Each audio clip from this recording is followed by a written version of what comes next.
Okay. How polymaths impact the world, focusing on their vision. So what is actually a polymath? Polymath comes from the word many and learnings. So it's people who have learned a lot. They're also called Renaissance persons, multi-potentialized, generalists, and other words. They have many deep interests. It's not just a superficial thing that once you're interested in that and the next day in that. Actually, polymaths, if they're interested in something, they really take a deep dive and become experts in many fields. Polymaths are always curious, so curiosity is something that keeps them alive and happy if they can follow their curiosity and learn something new. So they never stop learning. They can also see connections between the many fields that they know, which makes it possible that they can make innovations, that they can understand things. It's just giving them an input that other people might not have, because they're just in one line and not connecting several lines. And they are great problem solvers. When they see a problem, they usually get excited. Polymaths in history, Leonardo da Vinci, we all know that he was not only a painter, he also, I think he even dissected people, so he had a good knowledge of the inside of people.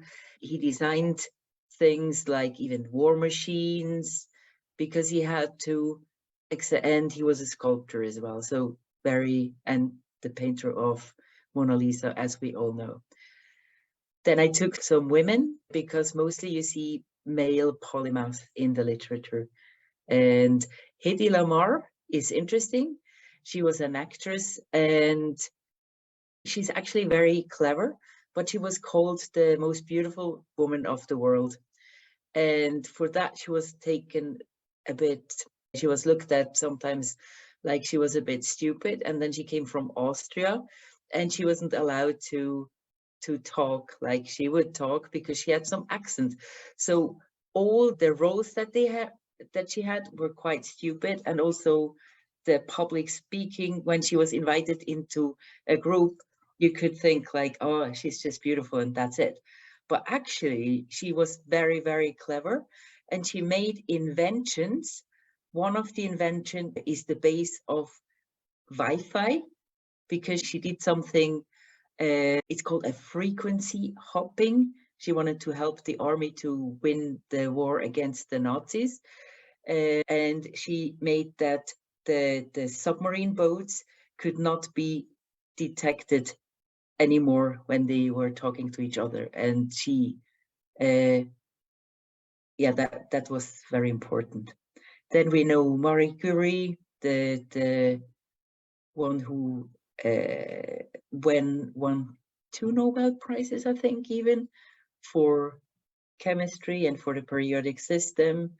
And she did a great work in radioactivity. And then there's Hildegard von Bingen, which might interest some of you if you're healers. She was interested in plant medicine. She was a nun, so she was a priestess, and she had a lot of things, how to live. She would maybe today be a holistic doctor or something like this. And yeah, very interesting people to know. So where can you find polymaths? Polymaths can be, of course, coaches, like maybe some of you. Then they can be founders and business owners, because they have a lot of ideas when they see stuff, and then they could found a business. They can be artists if that's more their skills, but they can also be more in the realm of scientists. Find them sometimes in IT, sometimes programmers, which are, we wouldn't think so, but they're very creative people. Then UX design is people who are looking that a computer program is linking with the one who actually needs it, so the user. And there are many polymaths in this realm. And then, of course, healers like Hildegard. So what are challenges for polymaths? It's, of course, focusing on one topic. There are often polymaths who have more than one profession at the time. Monifa, you also have wear different hats, don't you? Yeah, almost always I'm either working in one and delving in the other or vice versa. So yeah, for sure. Even in my coaching sessions, I can switch between hats, so to speak. Yes. And then finding a field they want to be working in, because they're so multi-layered individuals.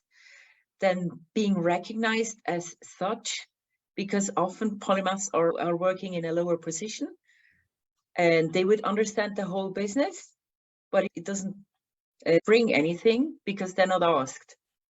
And this is frustrating when they know what's wrong, but they're not even considered to know or asked or involved. And then finding a job where they're not getting bored after sometimes. So it's a good thing to have a job where you can have many facets, or like a founder of a business that I said before, who has to have many things that he or she does. Finding a niche, for example, if you're a coach or whatever who needs a niche, then that might feel restrictive. And then when they are applying for a job, they're sometimes not a good fit for one job because he should have done the same job for 20 years. But they are very quick also in learning, and then they have a rich CV where they might have changed jobs very often. And so people think they're just bragging, but actually they're just telling the truth. So now now I want to know a bit about you. Who is ready to say a bit about what you are all doing? Monifa, can you make the start, break the ice a bit? Oh, yes. So I was talking about this yesterday too, is that I delved deeply into a lot of different things. So in the beginning, I was really interested in science and biology and chemistry. And then I wanted to become a doctor. And I actually went to school for that for a couple of years and as a biology pre-med major. And then I shifted to music. And so obviously I studied voice and I became an opera singer. So I delved into that extremely deeply. But I was also so interested in holistic health. And so I was also learning about herbs and different ways our bodies react to our environmental chemicals and stuff like that. And it keeps going, right? So then I was into energy healing and I started looking into crystals and how our bodies are crystalline and all of this kind of thing. And and astrology is a big part of that. And I started deep diving into different cultures' versions of astrology and archetyping. And so all of those things play a role in how I help people and how I see the world. Yeah. It's a lot. Thank you so much. Why I chose this topic is because I've done many things. First, I learned photography, then I studied medicine. I'm now having 3 jobs actually. One is working in a practice as a doctor in obstetrics and gynecology. One is working in a hospital as a doctor in obstetrics and gynecology, and then as a coach for Polymaths, where I'm building my business. And I've made videos that are really cool. I've written songs and I've recorded them with Cuban artists. And I've done a lot in medicine, like sex therapy. I've made coaching courses and theta healing and acupuncture and herbalism. And I don't know, I've studied mitochondria and energy, circadian rhythm. I've built a program on saying no authentically. So there is a lot of stuff that I've studied and that helps me now in my coaching for polymaths to find something that helps them. Yes, yes. I think these lists, I feel like all of my clients could make one of these lists. Susie, do you have a list? Well, I not perhaps quite as wide and varied, but I originally studied theater design and construction, and I worked in regional theaters around the US. And then leaving that, I studied interior design, and then I worked with seniors as a move manager. So I help people move from their homes to new homes. And that was where really the spark came, from diving into holistic health and inspiring people to make changes in their lives before they become necessary.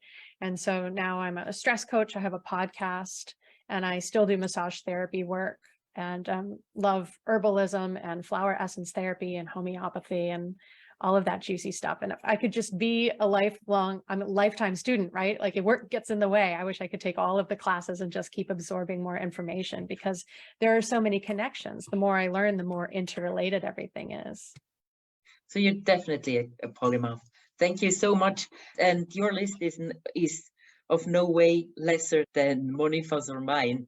It's really impressive. Thank you, Susie. Yeah, absolutely. Yeah. How about anybody else? Did you have a list that you have ever had, or are you building a list, Naya? Naya strikes me as somebody who is interested in a lot of things, with very active mind. So that's why I thought I'd call her out a little bit. Thank you. I'm definitely building a list. I thought it was funny that Barbara mentioned programmers. I actually worked as a software engineer, and she mentioned how a lot of people don't think that people work in IT are creative, but we actually, especially programmers, are specifically creative because you're constantly coming up against problems you haven't seen yet. So you have to be innovative and think of things that people haven't thought of before. So yeah, still building my list, but programming is one of them. Crochet is something that I'm really into. I love making things with my hands and getting into crafts where I can see a result. I am a person that loves to have something to say, this is what I did, this is what I finished. So I love crochet. I'd like to learn piano. That's something I would want to add to the list. I taught myself a few years ago when I was much younger, but didn't quite stick. So something I would probably go around the bend on. Yes, absolutely. And I think, again, like we're kind of encouraged to stick to one thing in society, but it really, I find that some of us do need the variation, right? And that variation sparks ideas and the other interests is what I love about when Dr. Barbara speaks about polymaths, because it actually is important. And we were talking about this with Myra Jackson, and we started yesterday, because she was also saying how it's changing things in the world, and how government and how people are looking into different aspects of the world that allow us to see beyond where we've been so far when we start incorporating other people's wisdom and knowledge into the different fields of study. So it's definitely something I think, again, we've been probably criticized for having varied interests, but it's actually really, needed. Go ahead. It's really true what you say. And as kids, we are the same. We want to learn everything, and we are totally enthusiastic about learning. So I think it's taken away something from us, that we have to just niche in one direction, and it's not nurturing our souls. So it's good to, if we can, be polymaths or something alike, if we want to be. I see other people. Jennifer, would you like to say something? Sure. Yeah. As you were giving your presentation, I definitely was like, it's me. I'm cool. For sure would consider myself a polymath, just because I do tend to get really interested in lots of different things. Like I've done freelance writing and some journalism. I've been a teacher for 10 years, but I've varied what I've taught. And actually, to speak to Naya's point about IT people, I tend to work with a lot of IT professionals, and I completely agree that they're very creative people with a lot of varied interests. And I think that's, yeah, a misconception that people in IT aren't more creative. So, oh, I'm sorry. I think that was just a glitch in the microphone system. Okay. Yeah. But yeah, and yeah, I think that having varied interests is great because there's so much in this world for us to experience. I don't think there's anything wrong with people who are polymaths. I think we have a lot to contribute. So yeah, I really appreciate this presentation. Thank you, Jennifer. Lovely to hear from you.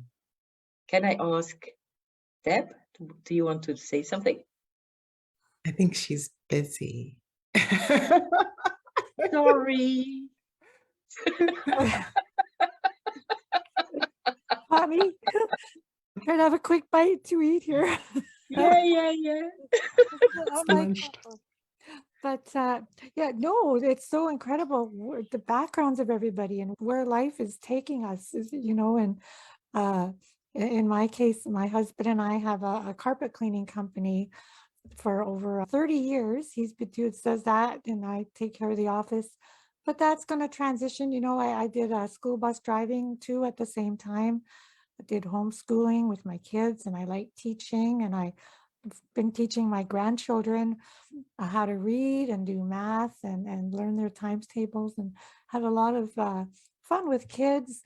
I've worked with dog trainers. I'm not a dog trainer, but I learned a lot, and so there's a lot of connection for me there with animals. Healing, I discovered energy healing through a chiropractor when in 2016, there was an event and that shifted everything in my life. So just moving forward and knowing that I like to write and sing. When I learn how, I know I'll like it. So yeah, it's really fun. I hope. That's cool. Thank you so much for stepping forward, Deb. We see Raisa. I don't know whether you're ready to talk. We're talking about polymaths. Yes, I'm a polymath, and I am. Hi, Tracy. Hi. I just actually placed bids at an auction for an equipment for a customer. One of my favorite pastimes is researching. One of my favorite things to research is new software apps that have come out and their capabilities and how they can be used in not necessarily the way that they were or what they were created for. I have probably over 2,000 different links to different softwares. I really like to explore the different, I guess, realms and dimensions and how to connect. Is that enough? Wonderful. Thank you so much, Tracy. You're welcome. Who do we have? Nicole.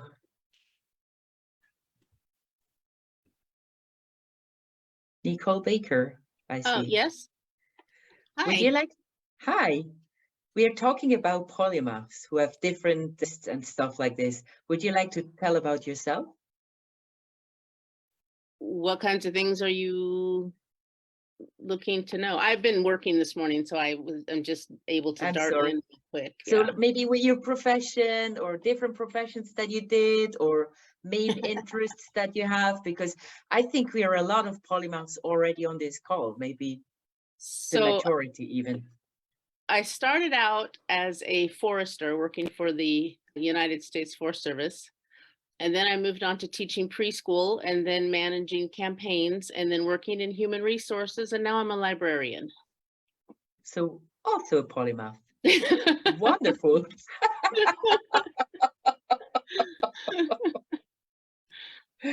That's cool. I love this. This is so fun. Like, that is amazing. I love that so much. Great. I just have a new person Dr. in. Dr. Cindy Scholes. Would you like to talk about what you all are doing? Well, thank you. And I apologize. I tuned in late, so I'm not totally sure about what your conversation is about. Let me see. Get on We're video just here. telling about our main interests because up to now it showed that most of the people on this call are actually polymaths. So we're curious on knowing What does that what mean? you do. Polymaths means many learning. There are people who are always Yes. curious and have many fields of interest, and you smile Well, in the way that this resonates with yes, you. it does. My strongest skills, my biggest strength is curiosity and love of learning. So I have a PhD in neuroscience. When I completed my PhD, I became a high school teacher. I won't tell you the whole story. Then went into marketing. I now help people overcome emotional baggage that is getting in their way. I work as a life coach. I developed a technique that is really effective at changing your subconscious mind so that's in alignment with what your conscious intentions are. And I now teach coaches to do that. So it's been quite a journey, and it has really been, I am inspired by all kinds of things, that my neuroscience training, like emotional agility, how people just operate in the world of communication and all that. So absolutely, a lifelong learner and try to bring it all together in the work that I do and spread that message so that people can be more of who they see themselves to be and want to be, right, on their journey. So yeah, anyway. So great. Definitely that term fits me. I hadn't heard it before. Great. Welcome to the Polymath Society. Thank you. Yeah, and she has a And great I have something really cool that I created. I have a weekly, 2 weekly call every second Thursday, 3 p.m. CET. You find me on LinkedIn, and then you find the link for this there if you're interested.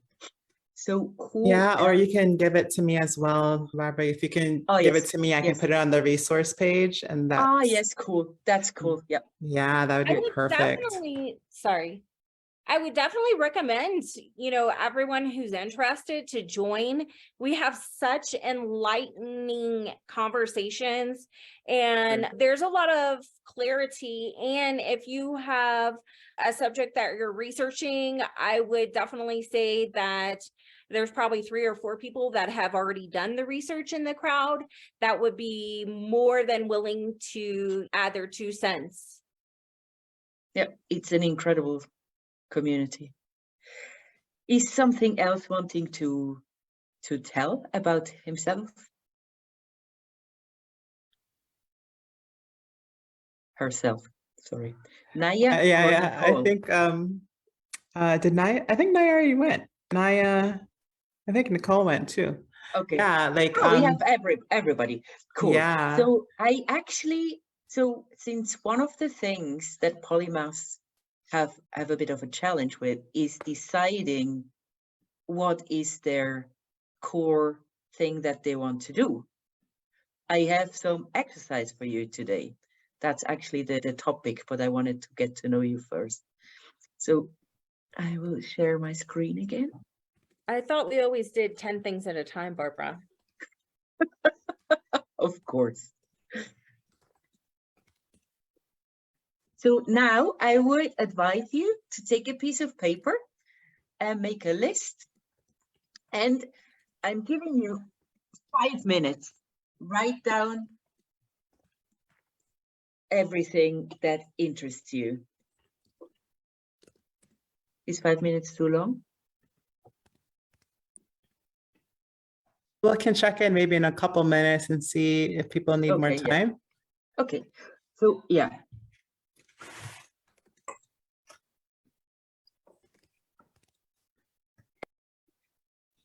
It's just a brainstorm exercise. And write down everything, even the thing you didn't think about, even dumb things if you want to, because they keep the mind in flow when you write down. No censoring is required.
We have 2 more minutes.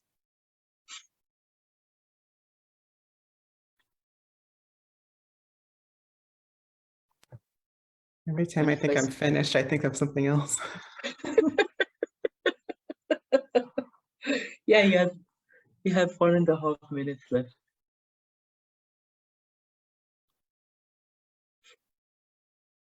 And it can be things that you're already doing or things that you want to learn, that you're committed to learn.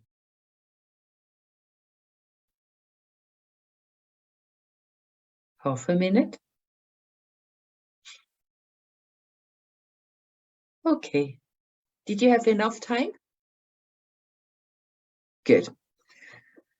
So now, progress these PowerPoint slides. Okay. And now you have to choose those 4 symbols. So first is the heart. Everything you love to do on your list gets a heart next to it.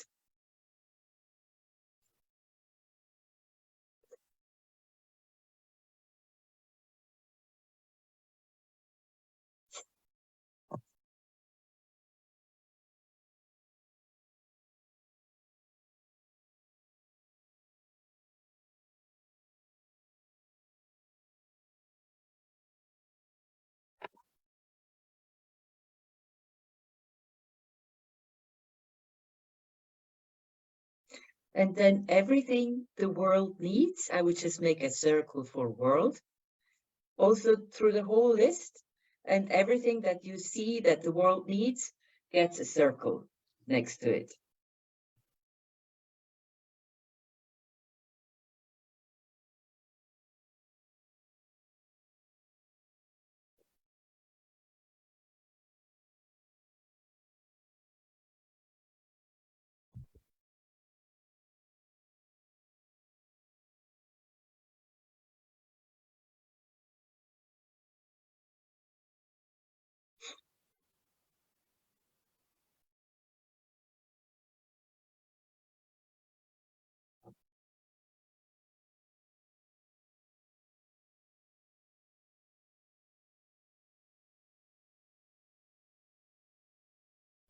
And then everything you can get paid for gets those 2 rows. You can just simplify this symbol and put it to every point of the list that you could get paid for.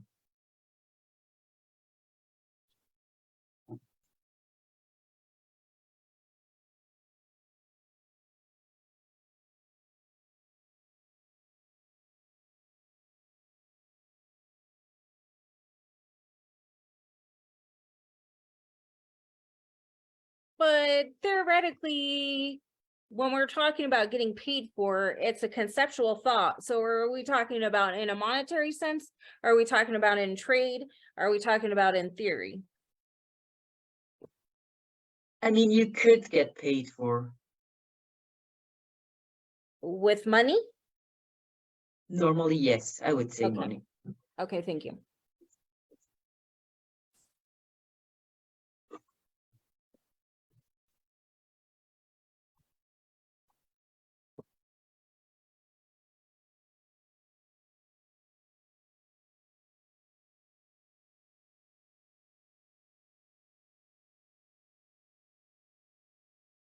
And then the last sign, I would just make a tick mark. You're good at it. Go through the whole list again and make a tick everywhere where you're good at it.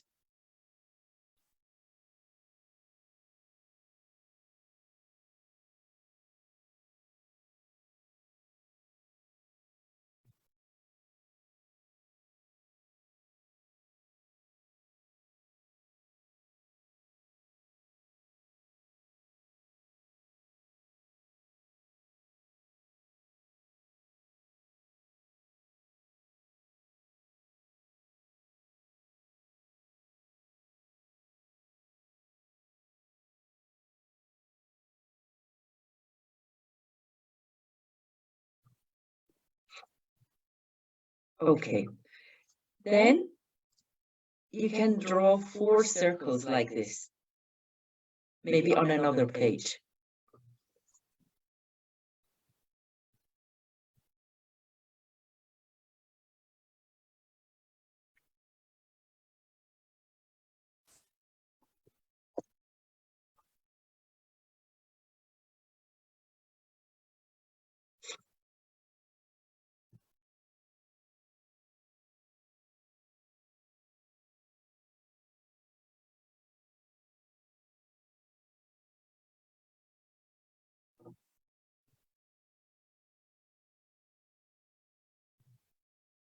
Okay, and now money, funny, okay. So in these circles, you can put the symbols like the heart on top, the world on the right side, the money below, and then the tick on the left side. Which means, I don't know whether, oh shit.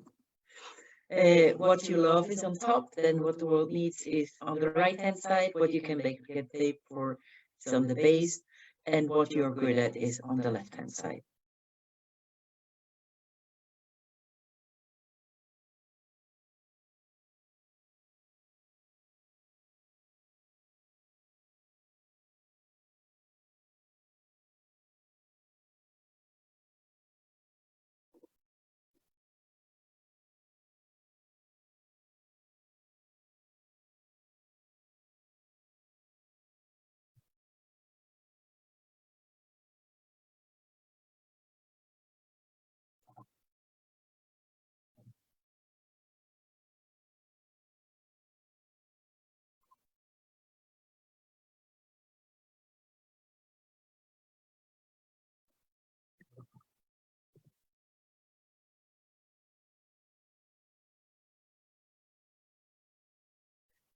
And now you can see how it's actually grouped.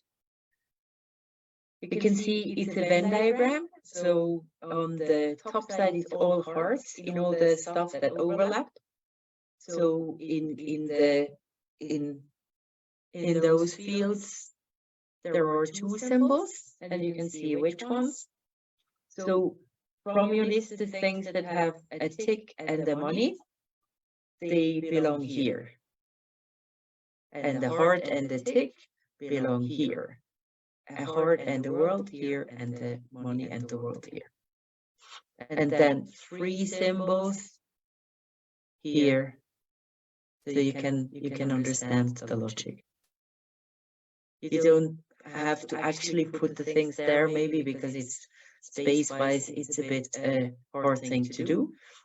But conceptually, you get it. And in the middle, you have all 4 symbols. So what the world loves, what you love, the world needs it, you get paid for, and you're good at it. That's in the middle. And then you can see what this gives. So what you love and you're good at is your passion. What you love and the world needs is your mission. What the world needs and you can get paid for it is a vocation. I don't actually know what that word means. But yeah. And then what you can get paid for and okay.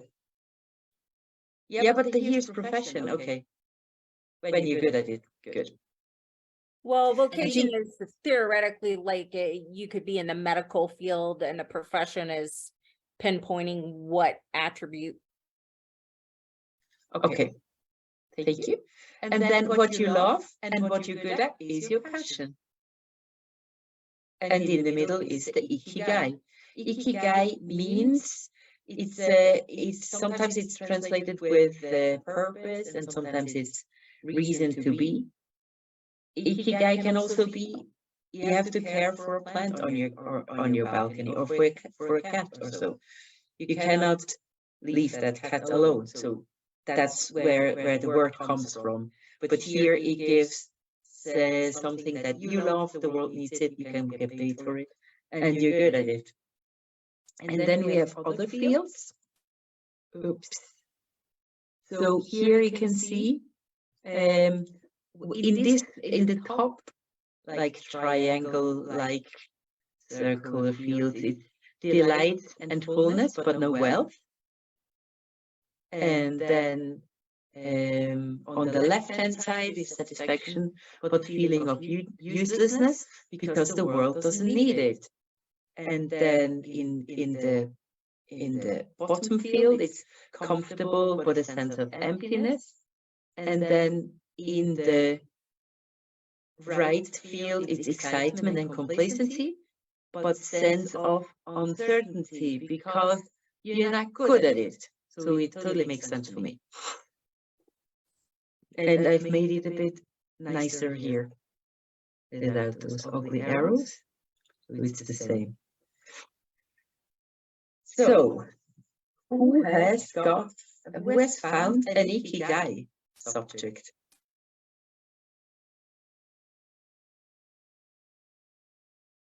Yes, Cindy. What did you find?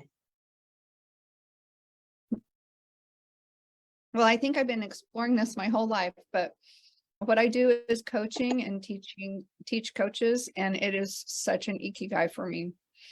I love it. The world needs it. I teach emotional agility. It's totally needed in the world. I get paid well. Everything about it. So anyway, I love this. This is a great exercise. Thank you. You're welcome. And I'm aligned with your choice. Is anyone else having something in the middle from the ikigai where you have all the 4 symbols? I'm just noticing because at first I was like, oh, I know I don't have that, but what actually happened is that one of my skills that I know I can get paid for, I turned into something I love, right? Which is coaching and being able to apply the various skills to the coaching. Yeah.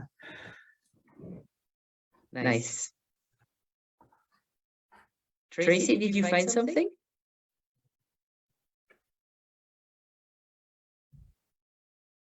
She doesn't talk. Tracy? Okay. Did you find something? You have to unmute yourself.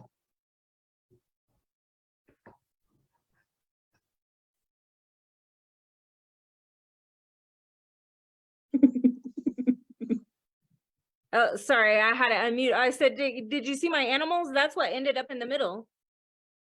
The animals. Cool. I don't know. You're having an animal farm then in the long run. I guess. Thank you. Anyone else? I had a couple that landed in the middle. Thank you for this exercise because I've always really enjoyed the ikigai model, but never really been able to break it down. So now I can actually, like, he systematized it for me. I appreciate that. Podcasting landed in the middle, interviewing. I decided that the world needs that. Yeah, you decide. To work on the compensation model, massage work, and then also design space planning, the work that I used to do. So that's interesting that the three things that are most recent can fit, and maybe there is space to still do all of those. Nice. And yeah, as a polymath, you should never limit yourself. You don't have to limit yourself to one profession. Either you do it sequentially or you do it at the same time. You will find a way.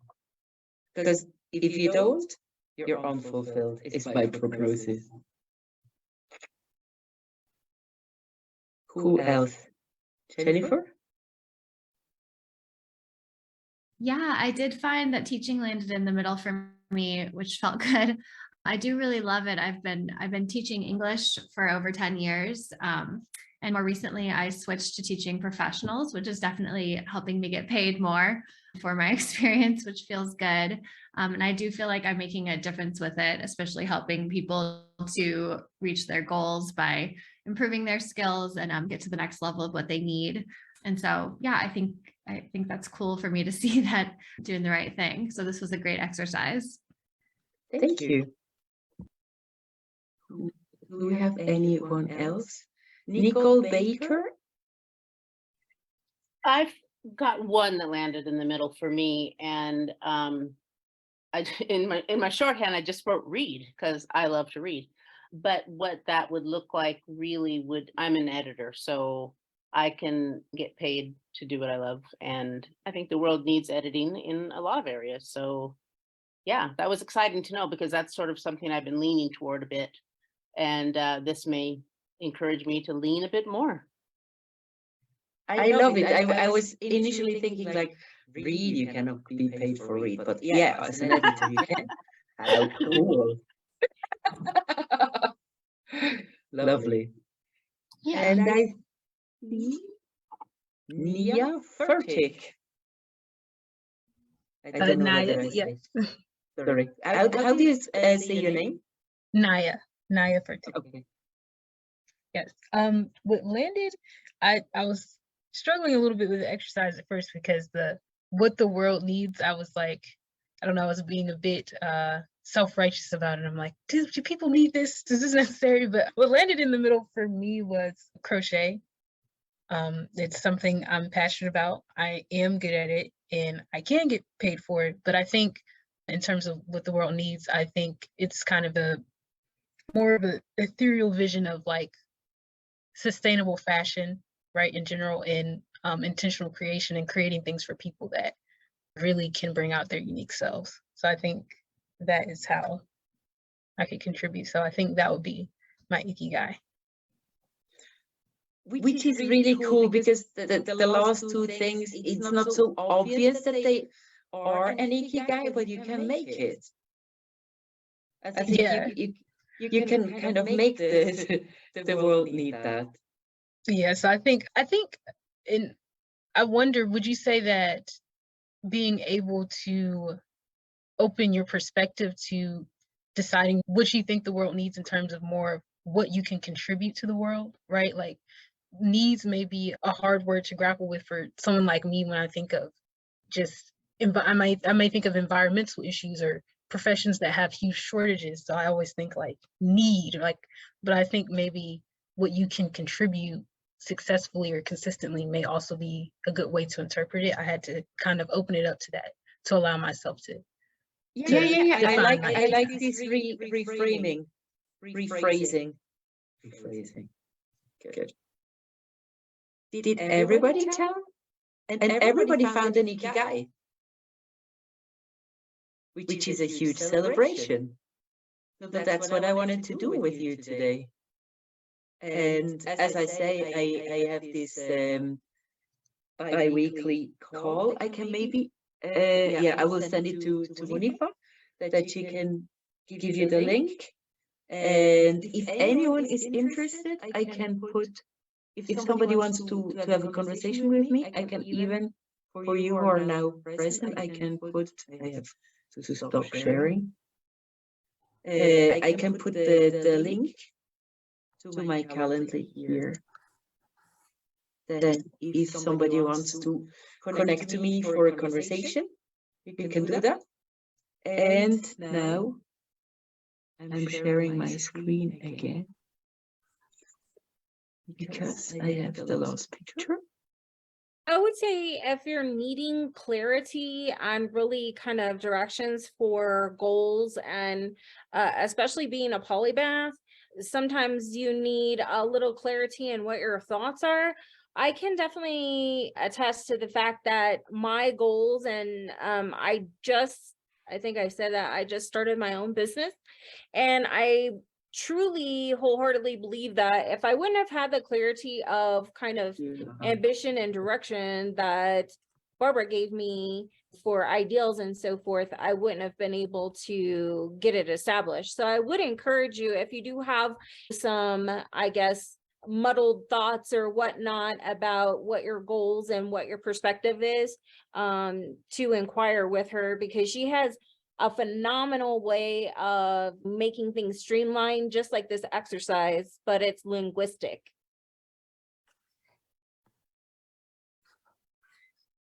Yes, and Barbara, your screen isn't sharing yet. If you could maybe stop and start it again to see if it'll work next time.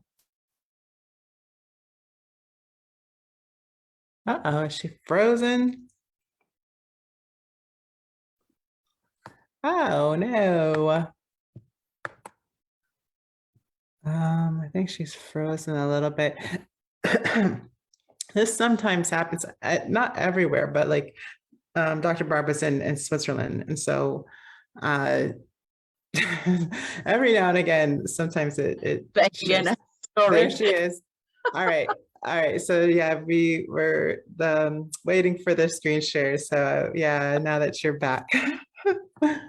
Good. Okay. And then I just have, oh, that's Monifa. It's not the PowerPoint. Oh, yeah. I have one last picture. So yeah, thank you for your attention. And by the way, this is Tracy designed that for me, that label. Oh, that's beautiful. I love it. I love it. I love octopuses. Octopi? Yeah, because octopuses, they can think with their fingers. I didn't know that. They're so, yeah, they're incredible. Yeah, they're incredible. I didn't realize that because they have like they have the one different tentacle as well. I just learned that. I read very interesting books and one of my books. That's the reason why I like octopuses as well, because it's one of the figures of one of my series I really love. So, and there is this movie, My Friend the Octopus. You can watch it for free somewhere, I think. This is so beautiful. I had to cry when I saw it, out of beauty. This is so beautiful. So I'm so happy that I met so many polymaths today. I'm so glad that you came.